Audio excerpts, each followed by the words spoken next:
Authorities sealed off 3 illegal factories in Pasir Gudang. DOE suspends Segamat factory's operating permit.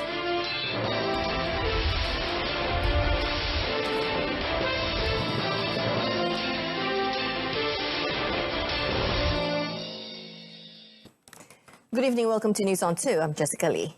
3 factories believed to be operating illegally in Pasir Gudang were raided and action taken against them by enforcement authorities in an integrated operations after the recent incident where residents suffered breathing difficulties and vomiting.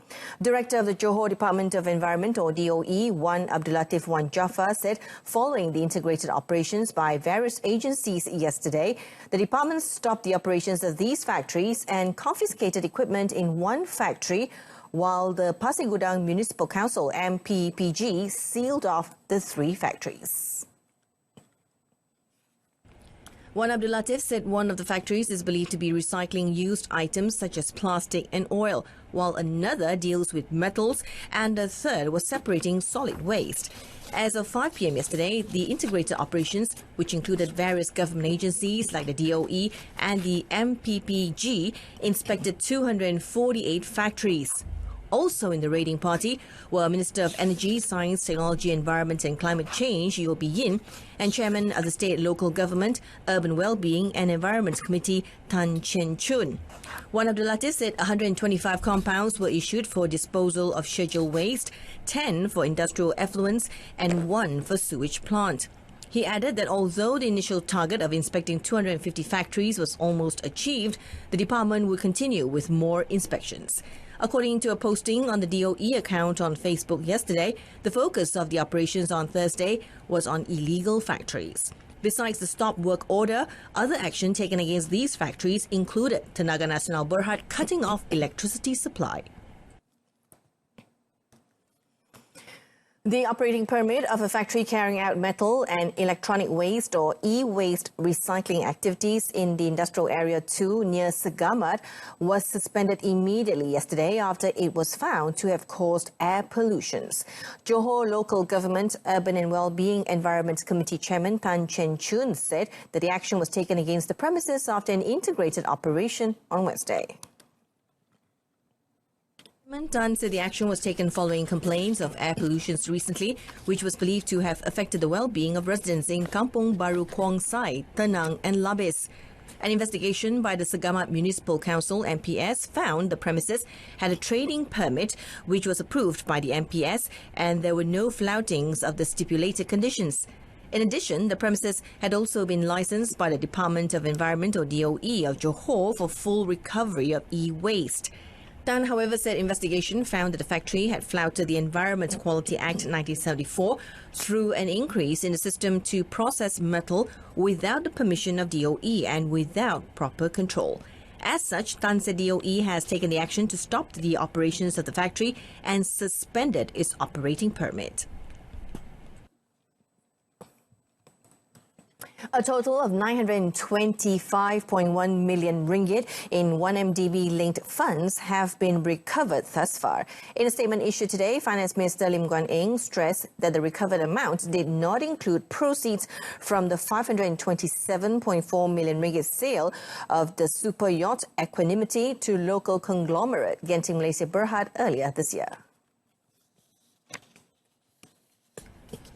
A bulk of the amount came from the sale of the Park Lane Hotel in Manhattan, New York, 567.8 million ringgit, as well as from money seized from film production company Red Granite Pictures totaling 238 million ringgit, which was returned by the US government. A further 97.3 million ringgit was recovered from financial institutions in Singapore. A total of 27 million ringgit was recovered from Malaysian entities, of which 20.9 million was from 1MDB itself and 6.1 million ringgit from Yayasan 1MDB. Lim said local authorities, including the MACC, police and the Attorney General's chambers, continue to work together with foreign authorities to recover any more misused money so that we can repay 1MDB's 51 billion ringgit debt, which includes future interest guaranteed by the federal government. Datuk Sri Najib Tun Razak's UMNO Pekan Division and its Education Bureau Chairperson Ibrahim Awang Ismail informed the Kuala Lumpur High Court today that they are applying to strike out the Malaysian Anti-Corruption Commission's MACC forfeiture application in relation to One Malaysia Development Berhad or 1MDB funds.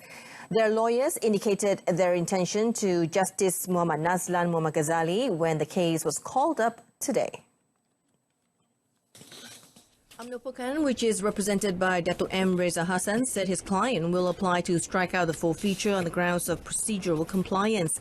As a result, Justice Nazlan fixed 26th of July to hear the strikeout application by UMNO Pekan and directed Reza to file a proper application before the court. On Ibrahim, lawyer Amin Othman indicated his client's instructions to file a strikeout application. Justice Nazlan fixed a hearing date for 2nd of August. Meanwhile, Deputy Public Prosecutor Nik Hazlini Hashim told the court that Maran MP, Datuk Sri Dr. Ismail Abdul Muttalib, was not present, but has written to the court that he is not objecting to the forfeiture or the gazette of the notice.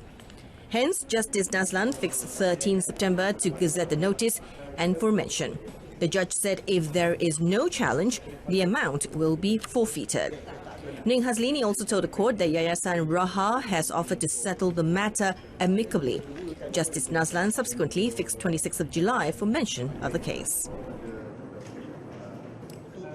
The High Court has allowed Pasir Salak Member of Parliament Datuk Sri Tajuddin Abdul Rahman's application to strike out a suit filed by Damansara Member of Parliament Tony Phua Kiam Wee and Transport Minister Anthony Loke Siu Fook over a claim the DAP sought to do away with the monarchy system in the country.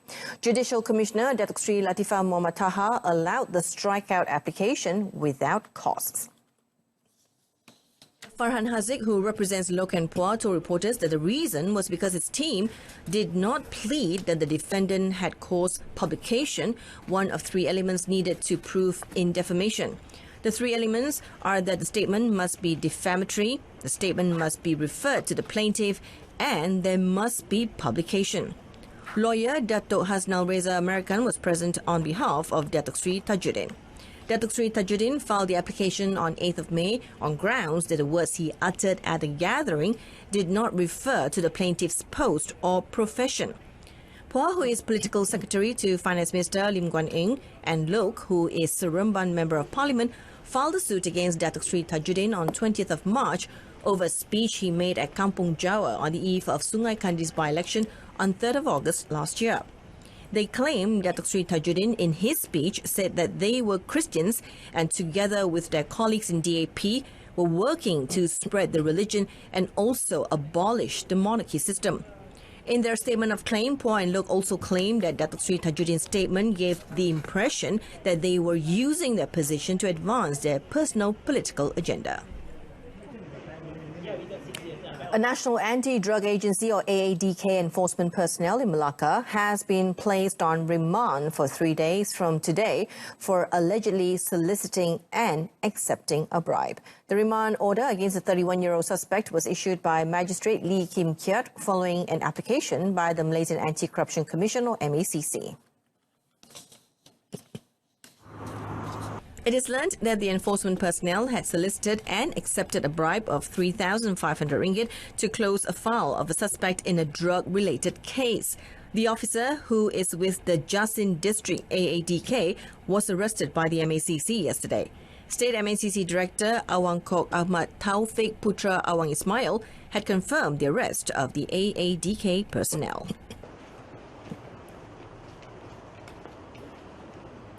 A senior citizen was charged in the Bukit Mertajam Magistrates Court today with using criminal force on a music teacher with intention to outrage her modesty at the back lane of a supermarket. Lam Kok Wai, 66, however, pleaded not guilty to the charge after it was read out to him before Judge Azal Faris Ahmad Khairuddin, who sat as the magistrate. Lam was charged with committing the offence on the 38-year-old woman at the back lane of the supermarket in Prai at about 5:50 p.m. last 2nd of June. He was charged under Section 354 of the Penal Code and faces imprisonment for up to 10 years or fine or whipping or any 2 of the punishments if found guilty. The court allowed him bail of 5,000 ringgit in one surety and fixed 13th of August for mention. The prosecution was conducted by Prosecuting Officer Inspector Afiq Hizami Nordin, while Lam was represented by lawyer Chiang Hian Hong. An army retiree pleaded not guilty in the Seremban Sessions Court today to a charge of committing physical sexual assault on his 17-year-old adopted daughter. The 64-year-old man made the plea before Judge Junaida Muhammad Isa. The accused allegedly committed the offence at a house in Bandar Spring Hill, Rantau at about 9 p.m. on the 6th of July. The charge was framed under Section 14, Subsection A of the Sexual Offences Against Children's Act 2017, which provides for a jail term of up to 20 years and whipping on conviction. Judge Junaida allowed the accused, represented by lawyer Joseph Matthews, bail of 8,000 ringgit in one surety, and also ordered him to report himself to the nearest police station on the 15th day of every month. She also ordered the man and his family members to not go near or communicate with the victim and set 19th of October for mention. Deputy Public Prosecutor Nur Shazwani Ishak prosecuted the case.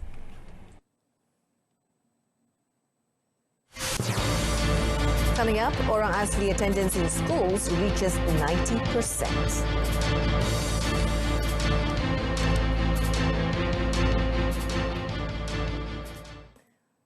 The Anipatuan Agong Al-Sultan Abdullah Riyatuddin Al-Mustafa Bilal Shah arrived safely for a special visit to Saudi Arabia beginning today until 14th of July. The special aircraft arrived at Putra Muhammad bin Abdul Aziz International Airport in Madinah at 5:20 a.m. local time or 10:30 a.m. Malaysian time. According to a statement from the Foreign Ministry, the three-day visit is at the invitation of His Majesty King Salman bin Abdul Aziz Al Saud. Sultan Abdullah's arrival was greeted by the Governor of Madinah, Putra Faisal bin Salman. The special visit by the Agong to Saudi Arabia symbolizes the close and special bilateral ties between the two countries. Wisma Putra's statement said that it will also foster ties between Malaysia and Saudi Arabia. Sultan Abdullah is accompanied by Foreign Minister Datuk Saifuddin Abdullah, as well as senior government and Istana Negara officials. The Agong is expected to visit Mecca tomorrow to perform the Umrah among several scheduled programs. Now, the presence of Orang Asli pupils at 98 primary schools nationwide up till 30th of June this year has reached an attendance of 89.48%. Deputy Education Minister Tioni Ching said this was an increase of 3.23% compared to an attendance of 86.25%. achieved in 2016. Teo said the ministry has set a benchmark of about 90% attendance for Orang Asli pupils. She said this is seen achievable on the back of the Orang Asli Education Transformation Program in raising the number of attendance of Orang Asli pupils in schools nationwide.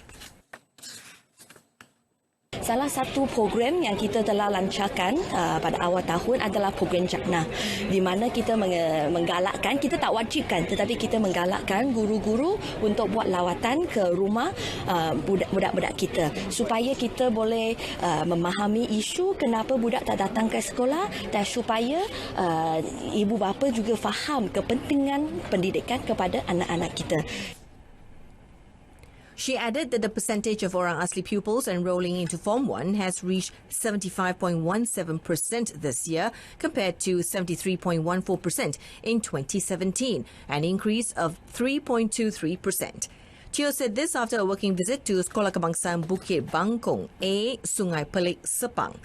During the visit, she handed over school books in conjunction with a National Reading Decade program that runs from 2020 to 2030 to foster a reading culture among Malaysians. About 40 Orang Asli pupils nationwide were also chosen to be part of the program. The number of Kemas Transit nurseries will be increased following good response from parents since it was launched last year.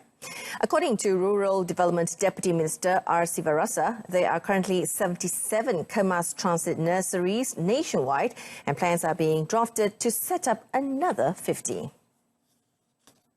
Kemas Transit nurseries operate from 12:30 p.m. until 5 p.m. with a fee of between 50 to 250 ringgit, which is way below the fees charged at private nurseries.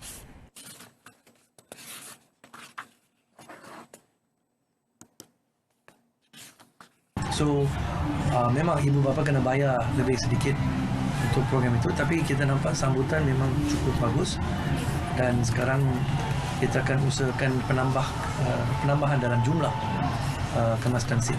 Kita takkan bagi program yang sangat intensif pada kanak-kanak, bagi mereka rehat.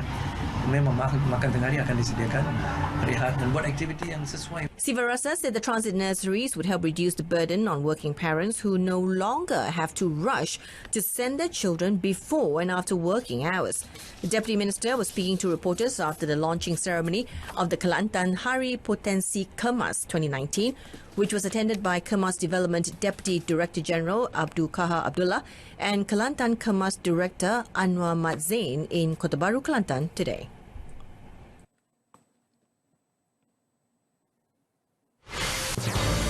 Nigeria had a Super League match between Malacca United and PKNS FC scheduled to be held at the Hang Jebat Stadium tonight has been postponed to July 16th after several PKNS players came down with influenza. Malacca United Soccer Association or Musa Secretary General Farhan Ibrahim in a statement said this followed PKNS FC's application to the Malaysian Football League MFL to postpone the match after 8 of its players were found suffering from the influenza B virus.